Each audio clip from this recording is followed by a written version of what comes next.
This lab, we'll be seeing more about Azure repositories.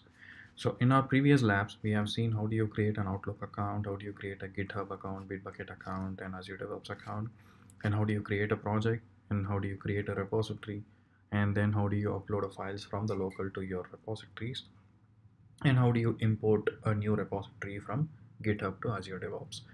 So now we will be seeing more about the repositories. So let's log in to the Azure DevOps. So you have to just type dev.azure.com and then you have to type in with your email ID which you have registered.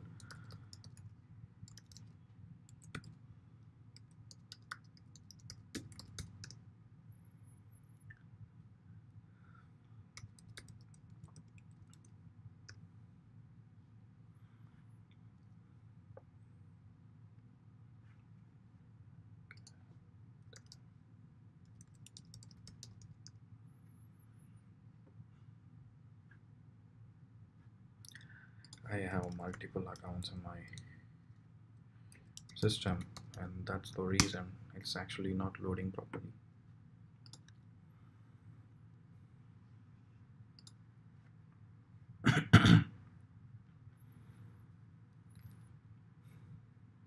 Okay, so we are now into Azure DevOps and this is our demo project which we have seen, which is DevOps Demo 1. So here this is a repository section that we are going to see, and the first section under repository is called as files. This is where we will see a list of all the files or project files that we have imported or that we have created it from our local machine. And this has multiple areas of concerns. Like on the top you can see there is a branches and tags. We can see what are the branches that has been created or tags. So if you want to create a new branch, you can create it from here, or there is a branch section over here which we can go and create a new branch. And this is the pane where you can actually see list of all the files hierarchies, and when you click on a particular file, that file will be displayed on your right hand side pane. And on this right hand side pane you can actually see the hierarchy over here, which is src main, java, com, scm, galaxy, maven, simple, and app.java. And here you have an option of seeing in history. This history actually tells who and all has done the changes on this particular file, when was the first change time, and everything. And you can even compare it to your previous version over here itself. And this is git blame, which actually tells you who has done the latest changes, when they have done it, and what are the changes they have done it. So these are all just a preview features that has been given from Azure DevOps. If you wanted to edit a file, you can click on edit option over here, and then you can edit whatever you want to do, and then it helps you to highlight the changes of whatever the edits that you have done. And once if you have done the changes, then you can click on commit, and this commit will automatically update you a new version out of it. So this is going to be on your file section. And then when you click on the next section, it's commit. Commit section is the ones that actually tells you list of all the commits that has been happened on this file from the starting till now. You can see list of all the commits that has been happened and list of grabs as well. And if you want to search with any commit ID, for example, if I wanted to search this particular commit ID, the commit ID is this one. Okay, so if I wanted to search with any of the commit ID, I can go to the search button and then I can click on that commit ID, and then I can click on search, so that particular commit ID will be coming out of it. So I can even have a commit ID and I can click on, or I can put it on a search button and then I can search it for here. This is about commit section. The next is pushes. Pushes is nothing but when you have pushed your changes from local to your repository. So if you see yesterday, we have pushed from my local repository to this Azure DevOps repository. So that is called as pushes.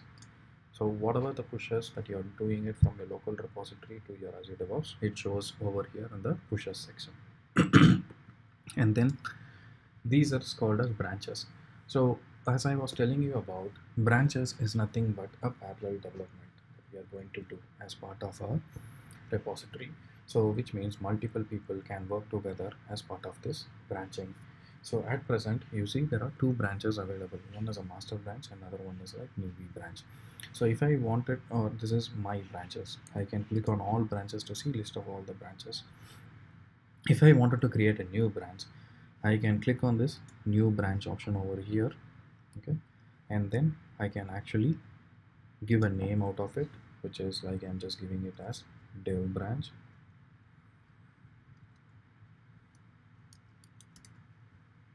And from where I need to take this branch.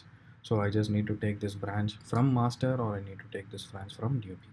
So I'm taking this branch from the master, and this work items is nothing but if there is any tickets associated to this. Like for example, to create a branch, if someone has raised any ticket for you, you can give that ticket number over here and then click on create.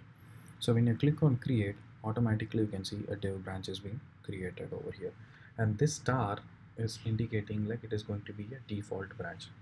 So in whichever uh, areas you will see this star which is called as your default branches, and you can also see that default being displayed over here also. Okay, and this is about your branches. Okay, and the next area is called as tags. Tags is nothing but it is a collection of files grouping under one heading name, that is called as tags. So I can see this tag is being given for this particular, the whole project I've been tagged to tag release.1. That's because I might have sent last release to the production, and I would have tagged it under this tag name, and this is the last commit ID that I have been done. So next time when if for example if there are 100 releases going on, and if I have the tag number tag 5.0, I can search the tag over here and I can see what is the commit ID that went on the 50th production or 60th production. So it would be easy for me to tag all the releases together under one name. That is a use of tags. Pull request is nothing but if I am actually doing any changes from one branch to another branch, I need to merge it. So that option is called as your pull request. So we will see a pull request lab separately, but this is just an idea to show you how a pull request lab looks like. So at present I did not make any changes at all. That is why it is not showing anything. If I make any changes to a particular branch, then the option will be shown over here, and then I just need to raise a new pull request, and then I just need to check in like from which branch to which branch I need to merge it, and based on that I need to choose an options accordingly. So that is called as your pull request. So this options generally tells you like what are all the pull requests that I have raised, and what are all the pull requests that is active, and what are all the pull requests that is completed, and what are all the pull requests that is being cancelled. So this is going to be your pull request menu. So what we have seen today is a repository menu under Azure DevOps, which has files, commits, pushes, branches, tags, and pull requests. So we will be seeing a separate lab on branches and pull requests, like how it has to be done. So until then, if you guys have any doubts, please feel free to reach out. Thank you.